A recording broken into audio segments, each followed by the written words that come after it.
ஆச்சி gulab jamun mix வழங்கும் மணிச் செய்திகள். இணைந்து வழங்குபவர்கள் அரசன் சோ.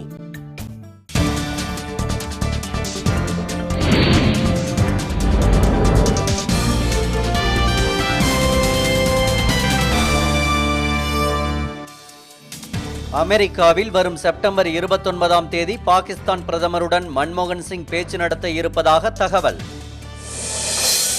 பாலியல் புகார் கூறப்பட்ட ராஜஸ்தான் மாநில முன்னாள் அமைச்சர் பாபுலால் நாகர் திடீர் தலைமறைவு. குடியரசுத் தலைவர் வருகையையொட்டி காவல்துறை அதிகாரிகளுடன் புதுச்சேரி தலைமைச் செயலாளர் ஆலோசனை. சென்னை ராயபுரத்தில் தனியார் பள்ளியில் புதிதாக கட்டப்பட்டு வரும் கட்டடம் இடிந்து விழுந்ததில் 6 தொழிலாளர்கள் காயம்.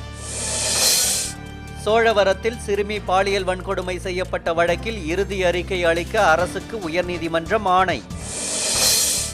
தாராபுரம் அருகே அமராவதி ஆற்றில் நண்பர்களுடன் குளிக்கச் சென்ற இளைஞர் தண்ணீரில் மூழ்கி உயிரிழப்பு.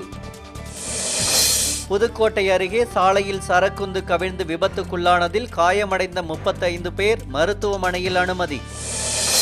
காஞ்சிபுரம் அருகே தவறான சிகிச்சையால் பெண் உயிரிழந்ததாக கூறி தனியார் மருத்துவமனையை உறவினர்கள் முற்றுகை.